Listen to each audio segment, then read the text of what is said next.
This video is about one of the favorite times of my life, but unfortunately I never really recorded. I don't have that many pictures of this time, but this was my favorite time because basically of what I was doing and also because of the companionship.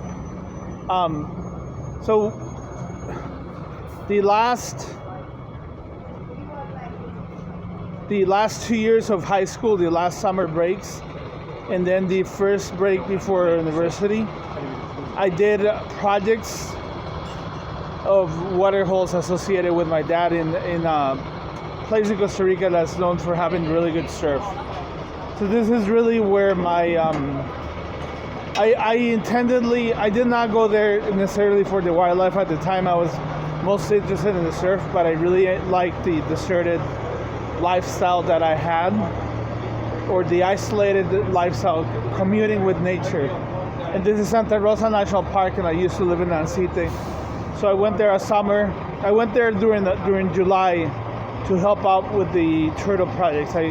My dad would send me in all these projects across in the world, including Australia and the Rocky Mountains.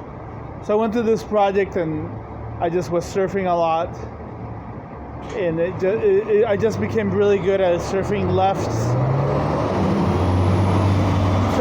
that had a tubular shape, because they were all very the same. So Witches Rock is known for having some of the most tubular waves.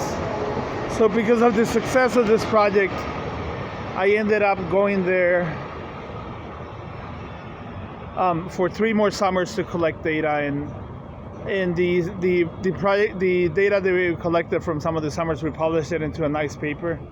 If you looked at my LinkedIn, you can see the paper. But there was something very special and very beautiful about spending those 3 summers in Witches Rock, because I say summers, but it's really the Costa Rican dry season, because it was like a very remote place. It was not as crowded as it is right now, and we would just go out on hikes and measure water holes and then surf in the afternoon, or just plan our day to be able to surf when the tide was high, and collect data when the tide was low, or when there was no surf.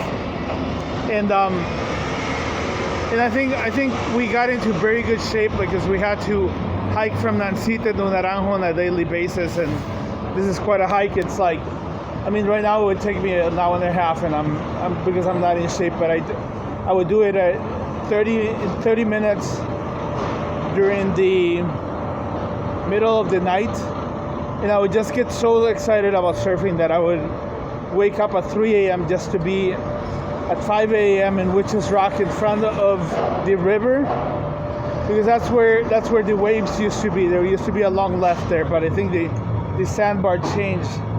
But this is very outdated. Like, this is 10 years ago. Surf, 6 hours nonstop. It was just most of the people just ended up going there, and they would only surf for 2 hours, and then they'll go out. There were a lot of Liberians, people from all over the world, but we befriended the Liberians. Interestingly enough, some of them ended up having major problems with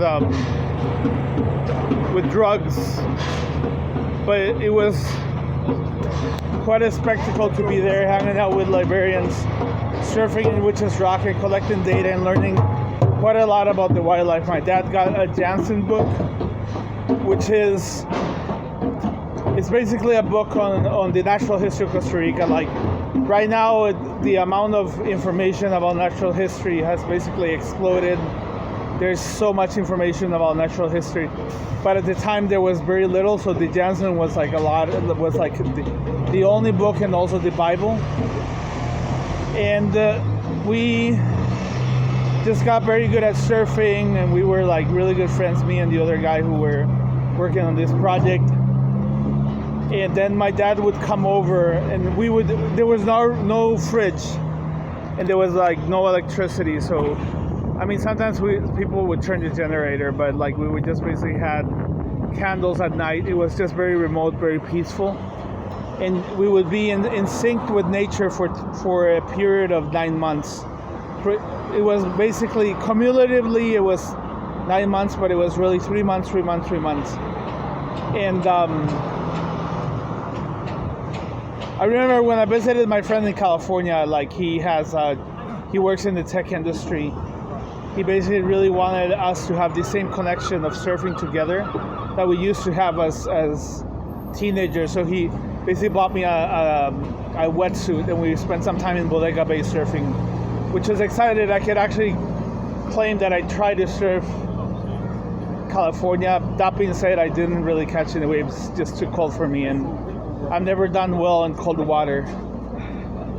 And I think one of the best things about this time is that my surf repertoire got very, very good. And it just shows how when you pursue an objective, you're very, very, very obsessed about an objective, you can actually make things happen. So I spent hours and hours surfing, and I just got so good at it that I would just tube easily on waves. I would just be in very good shape, probably half the weight that I have right now. And I would also just have a very good physical condition.